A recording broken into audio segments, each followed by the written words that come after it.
Hey, welcome back to the Behind the Well Show. I'm your host, Roger Abel, here with Jonas Everett today. It's been about a year since I had Jonas on the show.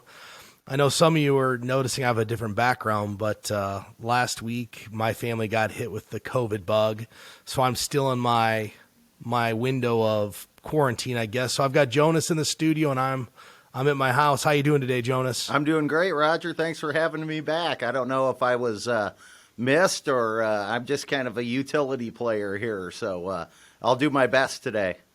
Well, a couple reasons I got you on the show. One, our other co-host Elias, he's also down with COVID as well, and he is not set up to do this from his house. I haven't put that investment into him yet, where he gets all the equipment for his house. You motioned down the bench, and you saw me ready to go. So it's going to be a good show today. Well, I feel like, we do the local radio show together, and we always seem to have really good shows.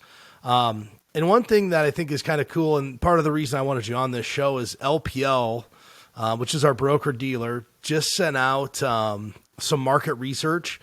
And the name of the article is "Who Let the Bears Out? Investors are most pessimistic since 2013. And since you're the perpetual bear, I figured I'd have you on the show today. Well, yeah, and I think that what I try to tell people is just that when we have a market correction, and a market correction obviously is a 10% drop in whatever index that you're in, the media is going to go bonkers. And one of the things that they talk about is downturns all the time, but they don't tell you that upturns last longer than downturns. And what we try to do, Roger, and you do a really good job of this, is try to turn this into an opportunity for people that are still working. Well, absolutely. And we shouldn't be scared by market drops. They're completely normal. This is a correction. And we are in correction territory. What I found was interesting, Jonas, last week, I was watching a local news station, and the headline of the nightly news, the 5 o'clock news, was Dow goes down 1,000 points today. What's ironic about it? It finished the day positive.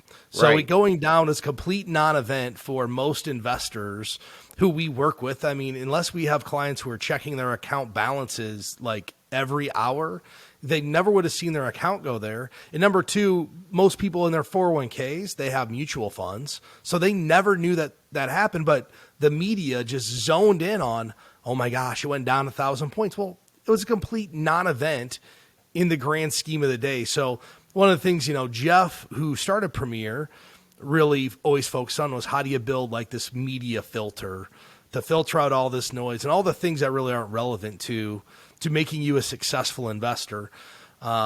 And I know you've studied up a lot on, what happens in bear markets, and we're not in a bear market yet. Bear market definition is down 20%. I was listening to CNBC on the way to drop my daughter off at school today, and they were actually talking that maybe this could be a bear market without a recession, which isn't all that common. So we'll kind of see where it goes, but there's been a lot of talk about raising interest rates and how many interest rate hikes we're going to see. And we've watched the riskiest parts of our market have sold off very, very quickly. A lot of the growth names, the stay-at-home stocks, the companies that saw massive increases have now seen massive decreases. Just in the last, 6 months, we've seen the unwinding of this. And who knows what's going to happen in the future? We don't know. It's one of the reasons we subscribe to the idea of having the financial plan for every single client. Well, we always say history doesn't repeat itself, but it rhymes. I think Mark Twain took credit for that quote. And the research in the history says that basically the last time interest rates and inflation went up at the same time, that the markets, that was 1976 to 1981, the markets actually, I call it the 5 and the 10 market, the markets went down 5 times over 10%, and we're seeing that now. And like I said, if somebody's working and has a financial plan, preferably a one-page financial plan, then we could put that on the plan and make it look like it's an opportunity for people to jump in with their extra spare cash or continue their 401k contributions continue the rebalancing. The recent data on corrections, the numbers are 10, 7, and 25, and we talked about this, Roger, on AM 600, where really we've had 10 corrections of 10% or more since 2000.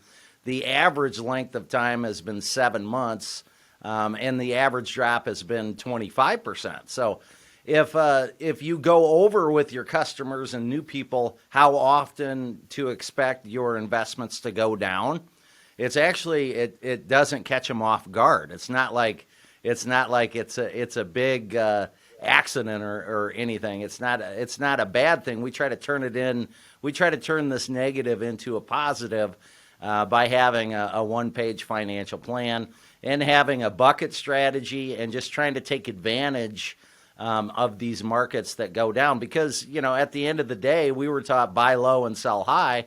I don't know which is easier, but buying low is tough because people are scared because you have your account balances that are lower. But that's the time to back up the truck and really get some good mutual funds and some things that are on sale right now. Like you mentioned, if you have 10 or 15 more years to work, and we have growth funds that are down 30 and 40% right now, boy, if you're backing up the truck and purchasing more of those, I have to think 15 years from now when you spend the money, it's going to be higher, or you're gonna own a lot more shares. Well, Jonas, one of the guys I follow a lot because he's kind of considered the perpetual bull on the stock market is Tom Lee of FundStrat. And if you don't know what FundStrat is, it's basically a research company that researches everything market related. And he just came out and said that January could be the bottoms in the market. And a little quote he has here says, if the correction lasted 14 to 20 days, the bounce to recovery highs will be 10 to 15 days, meaning the lows in January could be new highs in February. So I always think it's interesting to get the perspective of somebody who is not a perpetual bear. And interestingly enough, he's probably right more times than not because the market typically tends to go up over time. But I thought this is interesting is he's saying, hey, we might be getting close to a bottom. As you know, we don't predict the bottom. I just think it's a very interesting take on what's actually happening with the markets that's outside of, well, we're not at the bottom. If you listen to CNBC all day, it's just doom and gloom. And then we have Tom Lee, who, truth be told, a lot of hedge funds, really large institutions rely on his information and his research. If you want a specific research assignment done, you can go hire them to do it just for you. So I think that's more of a bullish take on the market, which I think is good to offset all the bear sentiment that's out there at this point in time. Well, there's really two types of people, right? There's working people and there's retired people, and some busy Iowans have no business to retire. Well, kind of like one of my neighbors. He's every blade of grass that goes up, he's out there mowing it, or he's making sure every square inch of ice is off of his driveway.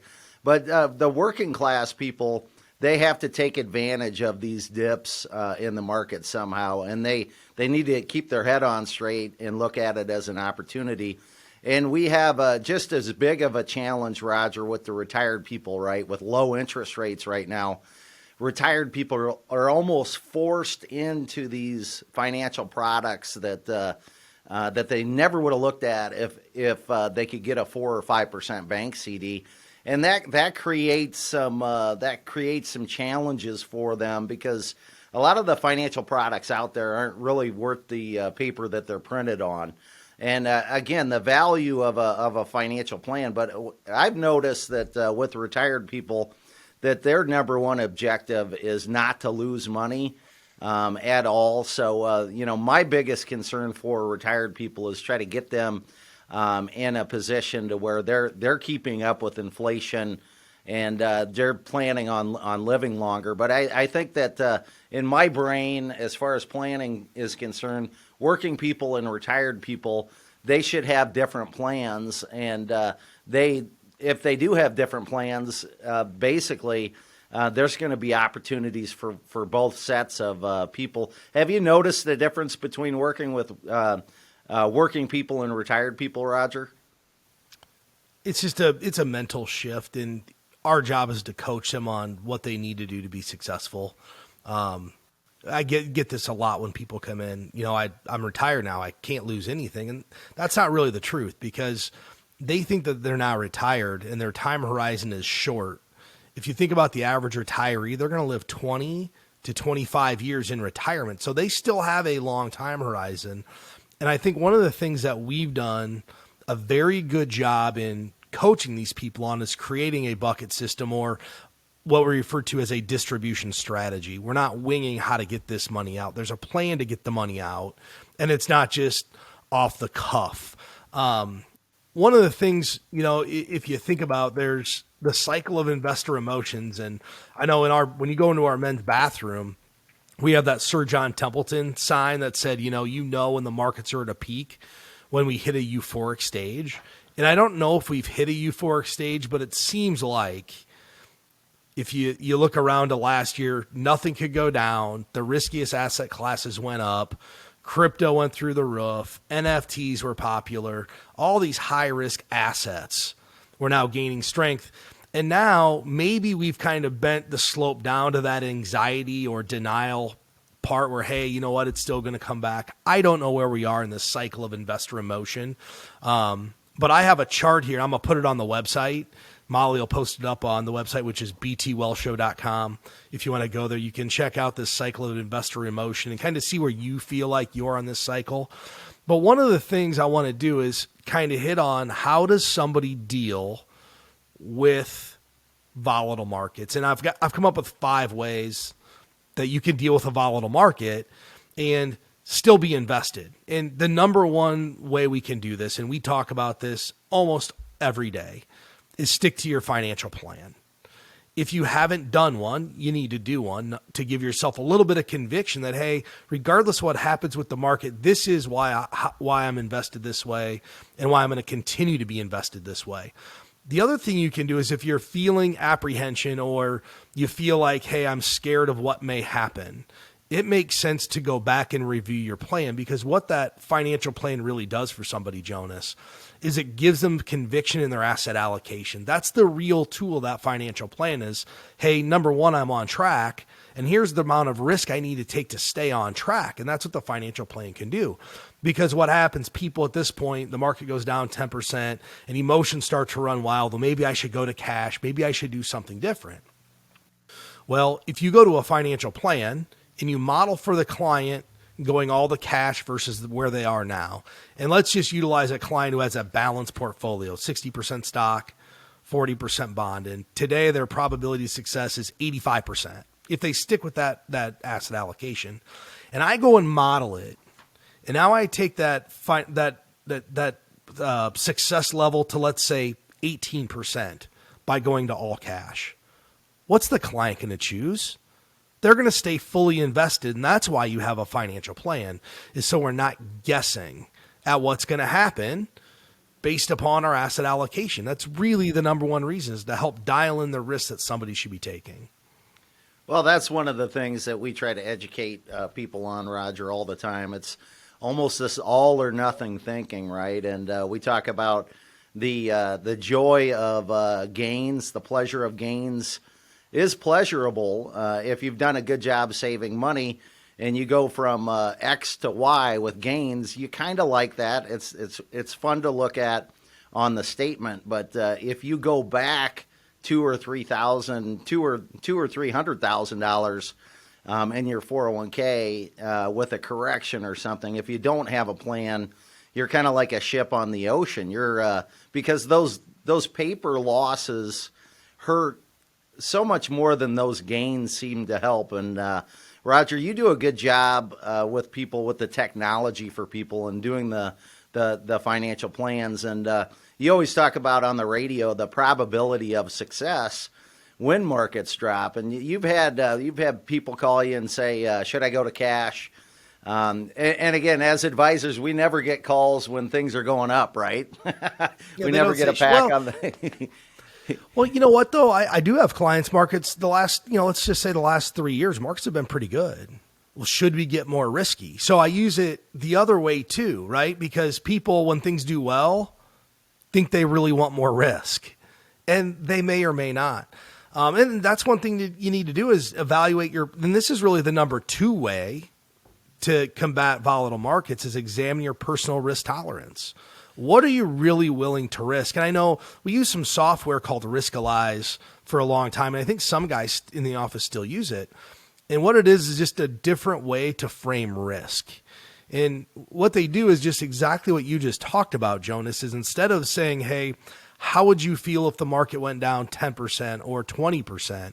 They say, well, if you have $1 million and your account went down 250,000, how would you feel? Because dollars are more sensitive than percentages. So you need to evaluate, what are you really willing to risk? And then does that line up with the results of my financial plan?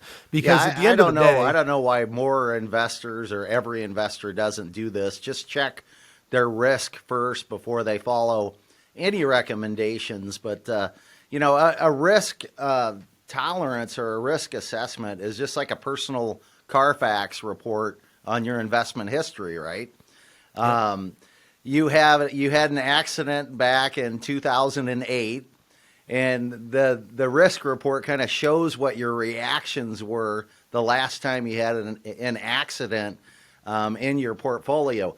Did you, back in 2008, when the markets went down, did you mow your flowers down? Did you switch your 401k over to cash? If you did, then you have to question yourself if you want to own a lot of stocks in the future, because that's a very low risk tolerance move. And I equate it to a Carfax report. It's whatever you did the last time the markets went down. And the customers that have a good report coming back, they didn't mow their flowers down when we had the COVID crash in March of 2020. They continued their contributions, and even better, some of them may have put their extra spare cash in somewhere around April or May of 2020.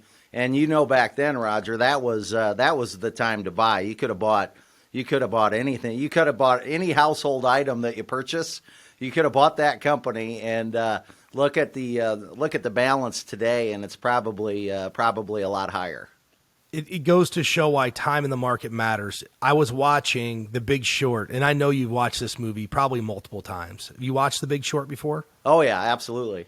Okay, so The Big Short, there was a clip on YouTube, and I just happened to be watching it, and the clip was the shorts have taken control. And there's a part of this show where it's really the meltdown to the financial crisis. And at the bottom right-hand corner, they were watching CNBC and had the ticker of the Dow Jones. It was like 12,300. And at that time, so 2008, everybody was like 12,300. The stock market is so overvalued and so high. And sure enough, it went down. The Dow closed at 35,000 points last week. It's 3 times higher than the peak of 08. So people say, well, they always feel like it's expensive. How are you going to feel like in the future? Land's the same way. I remember you used to be able to buy hunting land for $1,500 an acre. It's like $5,000 an acre now. It just, everything gets more expensive over time. And people have that long game vision. It's going to really, really help them. You talked about, I think that we're the only financial office that doesn't try to time the stock market. And I know you get approached quite a bit from people that may be shopping around different financial advisors. And one advisor has a strategy to time the market. And you've been approached before, and you say no. You say there's no way to time the market.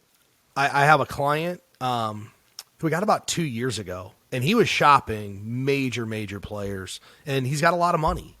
And he came into my office and said, what are you going to do if the market goes down? I said, nothing. He goes, well, they tell me they're going to do this. I said, well, they're wrong. They can't do it. And I literally had conviction in what I told him. And I earned the business. And he said, the reason I did business with you is because you weren't willing to budge. You didn't come up with a story as to why you were going to be able to time the market or why you're going to be able to work this magic. You just said we're going to have a financial plan. We're going to execute it. We're going to have the right holdings and good diversification, and it'll work out over time because that's what's worked for the last 50 years. The next shiny widget, that's just a shiny widget for a long time, for a little period of time. Everything wears off eventually.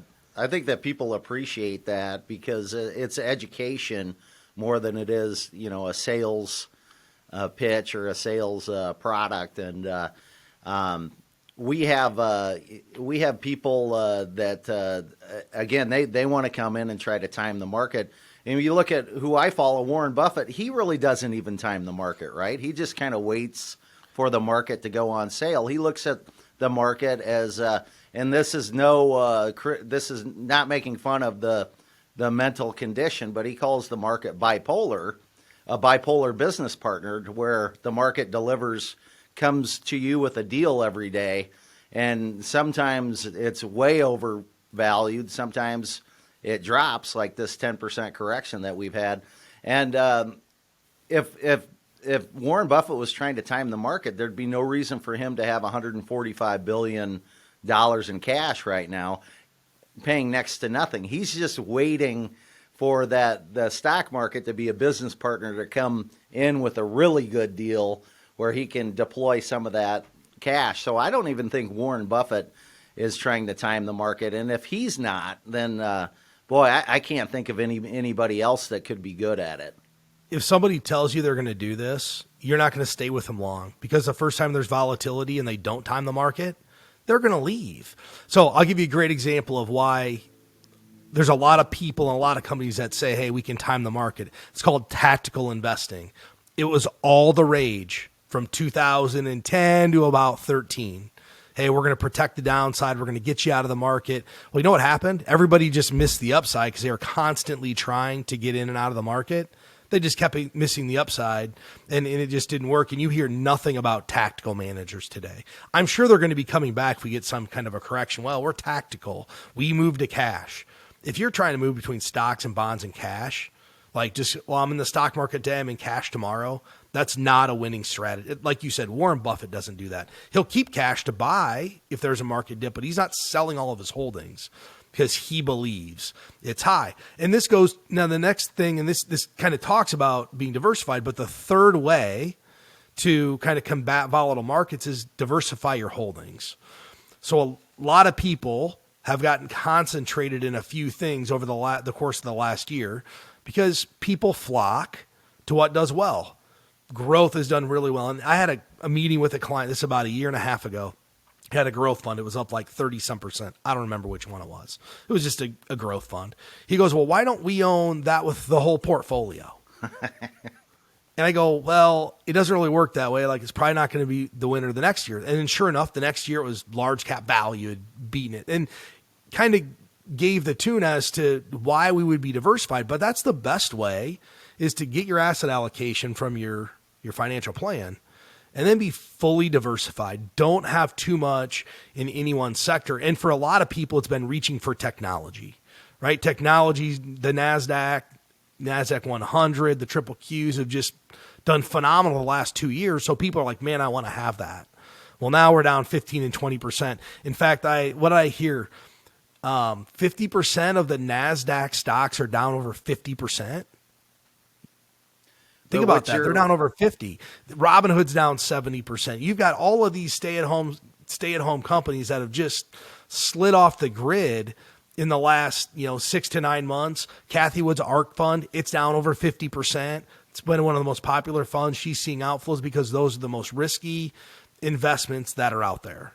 Well, we talk about this all the time. If you're the type of investor that uses a financial advisor, if you want financial advice, if you've seen somebody before, and that advisor, there's two types of communication, right? There's miscommunication and there's no communication.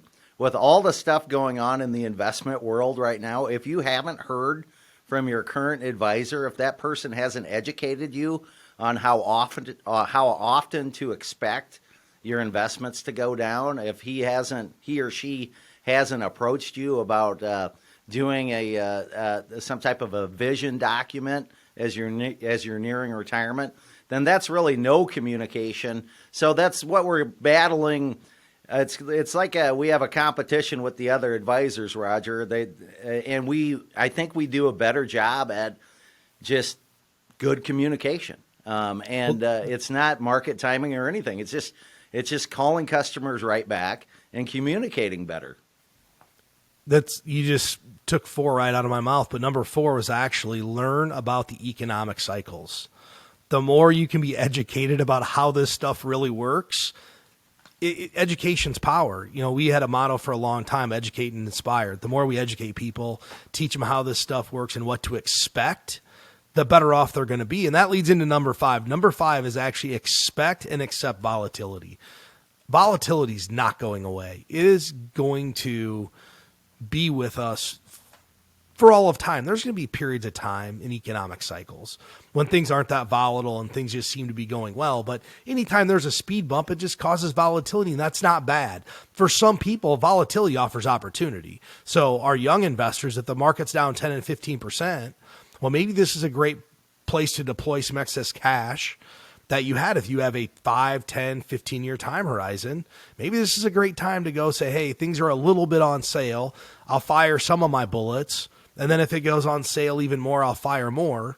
What's the saying you had? You had something you used to do with people. If the market goes down 10%, you had a little excess capital kind of equation you'd use with them, Jonas? Yeah, I use just a 10 down and 10 in strategy that I have people coming in this afternoon, and it's all about, like you said, your extra spare cash. Since the interest rates are so low right now, and they're going to be low for 2022, if the market goes down 10%, I have people put 10% of their extra spare cash, not their emergency fund, but just their extra spare cash into the market somewhere, depending on their risk tolerance and time horizon. And it's kind of fun. It doesn't add up to anything that is going to make people rich. But again, we're being proactive. It's really a proactive approach about these market cycles and corrections. But it's 10 down, 10 in.